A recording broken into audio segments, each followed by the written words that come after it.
Será que em um ambiente de juros e inflação alta, vale a pena manter uma carteira só de fundos imobiliários? Ou talvez seja mais rentável e mais seguro ficar só na renda fixa? Ou tentar uma estratégia totalmente oposta e ficar 100% exposto a ações e ao mundo da renda variável? Vamos comparar então, no vídeo de hoje, os nossos aportes do mês de abril de 2026 para três carteiras diferentes da série Dinheiro na Prática. Então, vamos para o Investidor 10 para acompanhar os aportes. Começando então pela nossa carteira que só investe em fundos imobiliários, apenas para situar quem está chegando agora, nessa série de carteiras de investimento, eu comecei investindo R$ 2.000 por mês na metade do ano de 2025. Na virada do ano eu corrigi os aportes pela inflação, então atualmente eles estão em R$ 2.100, como a gente pode ver pela planilha de acompanhamentos aqui.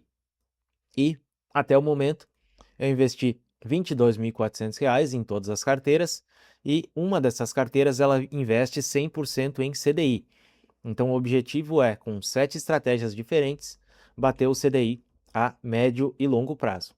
Então, agora nós estamos avaliando o mês de abril de 2026 e para este mês aqui, se a gente for olhar os lançamentos aqui no Investidor 10, aparece aqui que eu comprei 2.275 com o 24, ou seja, mais do que o aporte de R$ 2.100 de cada mês. Por quê?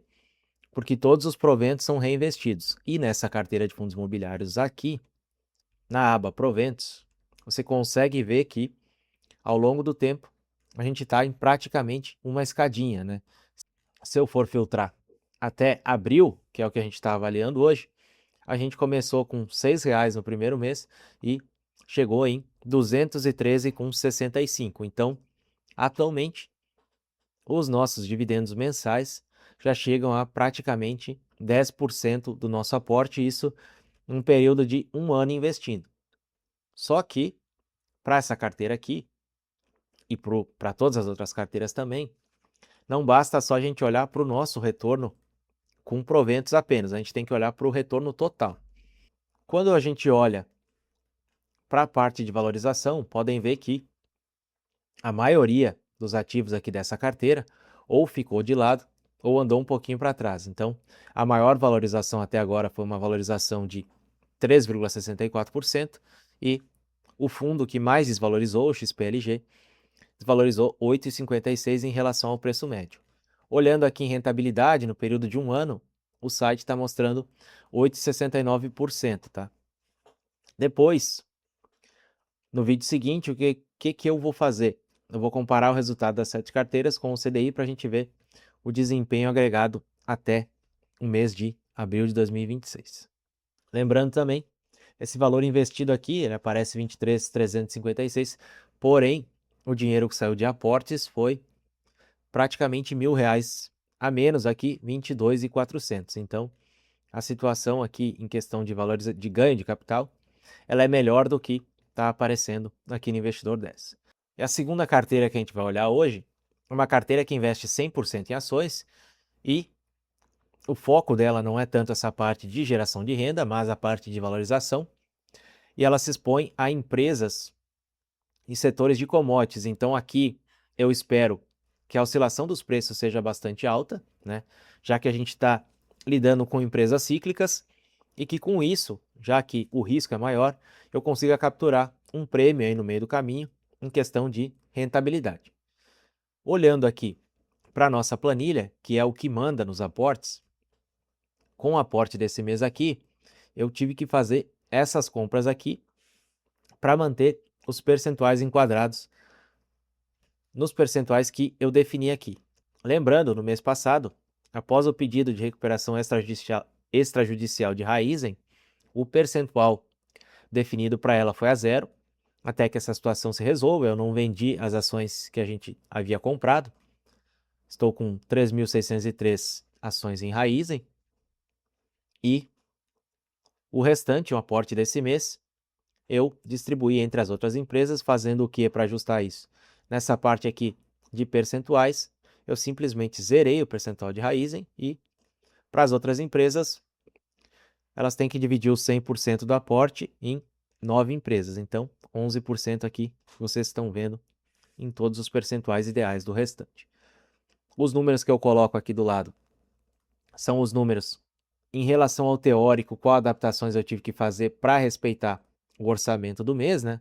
No caso dessa carteira aqui, foram R$ 2.100, mais 74,14 de dividendos do mês passado e 50 centavos de resto. Então, o total, 2.173,45 foi gasto e 1,19 foi o que sobrou de resto para o próximo mês. E aqui nessa carteira, apesar de não ser o foco dela, eu também acabo recebendo proventos com o passar do tempo. Olhando aqui, o mês de abril ele foi um mês zerado, onde eu não recebi nada. Não foi a primeira vez que isso aconteceu nessa carteira, lembrando que eu comecei aqui em junho de 2025.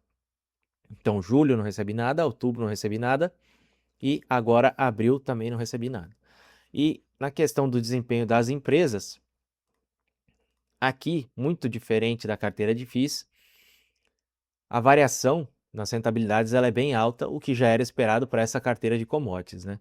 Então, olhando aqui, os em Minas teve uma variação de 87% em relação ao preço médio, Vale 24%, Petrobras 23%, Gerdau 23% e o restante das empresas, a que destoa aqui é a Raízen com 50% de perda, lembrando que, como eu falei antes, os aportes agora cessaram para ela, até que a situação se resolva. Nosso preço médio aqui ficou em 86 centavos e atualmente, olhando aqui pelo investidor 10, a cotação da empresa está em 42 centavos. Ela já teve pior, chegou a bater aqui 34 centavos nos últimos dias. Então, é uma destruição de valor muito grande nos últimos 5 anos. A empresa saiu de R$ 6 para 40 centavos. Né? Lembrando que eu não fiz nenhuma análise muito aprofundada na hora de selecionar as empresas, eu peguei mais a questão da exposição delas, né? Setores de commodities, porque o objetivo aqui, muito mais do que escolher as empresas certas, é mostrar como que funciona o método de alocação estrutural na hora de montar uma carteira e como conduzir os aportes ao longo do tempo para diversos tipos de carteira, sejam elas de renda fixa, de ações que têm oscilações maiores, ações com oscilações menores, fundos imobiliários. E além dessas ações aqui, para essa carteira tem uma BDR de JBS, ou seja, uma empresa que é listada na Bolsa Americana e pela B3, pela Bolsa Brasileira, a gente consegue ter acesso a ela apenas pela BDR, não é diretamente pela ação. Né? A BDR nada mais é do que um recibo, digamos assim, de que você está negociando ele na Bolsa Brasileira, mas ele se refere a uma empresa que está listada na Bolsa Americana. E a última carteira do vídeo também é uma carteira 100% de ações, só que aqui o padrão das empresas é outro, né? O padrão de empresas Best, como ficou conhecido, através do investidor Luiz Barsi. E aqui então é uma carteira de dividendos, eu até coloquei o nome dela como carteira Barsi, porque ela é focada em empresas pagadoras de dividendo, de setores consistentes em geração de lucro. E aqui a mesma coisa da carteira de commodities, 10 empresas. Aqui eu não precisei zerar aportes em nenhuma, então 10% para cada empresa. Aqui os percentuais atuais antes do aporte. E o único ajuste que eu precisei fazer para enquadrar os aportes no orçamento foi diminuir aqui 3 unidades de caixa seguridade. Lembrando, apesar de não ser o foco principal, essa carteira aqui também é uma carteira geradora de renda. E para o mês de abril, 23,74 foram gerados. Diferente das outras carteiras aqui, eu fiquei apenas um mês sem receber proventos, que foi o mês de julho. Junho foi o mês onde eu fiz os primeiros aportes. E dali em diante, mesmo que seja um valor bem pequeno aqui, como 17 centavos em setembro, eu sempre recebi os dividendos dessa carteira aqui, principalmente por conta de Itaú, que paga JCP todo mês. Então, tendo Itaú na carteira, você sabe que sempre vai receber algum dividendo. E a questão de desempenho das ações, aqui é uma carteira que está performando muito bem, ou seja, a gente consegue perceber que em períodos de estresse econômico, ou seja, de juros e inflação alta, descontrole fiscal do governo, geralmente apostar em empresas de setores seguros vai te trazer menos incomodação e talvez até um resultado melhor, né? Pelo menos é o que eu estou vendo aqui.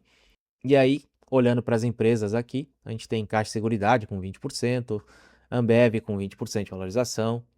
Depois, algumas que ficaram de lado nesse período e que devolveram um pouco do lucro, podem ver que no mês de fevereiro de 2026, a carteira chegou a se valorizar muito, né? Chegamos a bater aqui 350% de CDI em fevereiro e a bolsa deu uma boa corrigida com a questão do fluxo estrangeiro saindo do país e algumas ações tiveram uma queda aí nesse período.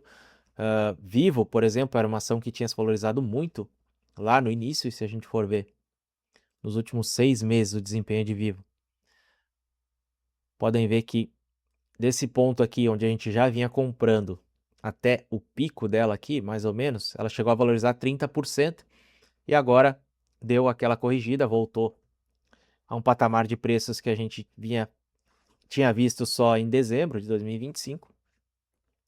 A mesma coisa aconteceu com o Itaú. Itaú teve uma subida e depois caiu. Banco do Brasil, a gente pegou aí não muita valorização desde o início, ele andou de lado um pouco e depois agora teve uma queda recente no período que estamos investindo nele. Mas no geral, a carteira tem se mantido rentável até o mês de abril aqui, de 22.400 que foi aplicado. 25.185 é o que sobrou. Então, uma rentabilidade muito legal para uma carteira que teoricamente não tem tantas oscilações assim, né? E comparando ela com o CDI, podem ver que até o mês de abril aqui a coisa estava em 24% contra 12% de CDI, 200% de CDI praticamente. Os outros meses aqui de maio e junho que aparecem no gráfico, por enquanto, podem ser desconsiderados porque eu ainda não lancei os aportes desses meses aqui na plataforma do Investidor 10. Se você gostou do vídeo, gostou da ideia da série de comparar diversas estratégias, não esquece de curtir, compartilhar e se inscrever, porque na sequência eu vou trazer o comparativo de todas as carteiras para o mês de abril, para a gente ver como que está essa diferença entre elas e o CDI. E se você precisa de alguma orientação mais individual, gostaria de montar uma carteira para atingir os seus objetivos de curto, médio e longo prazo, o link para a consultoria individual está na descrição. Valeu e até a próxima!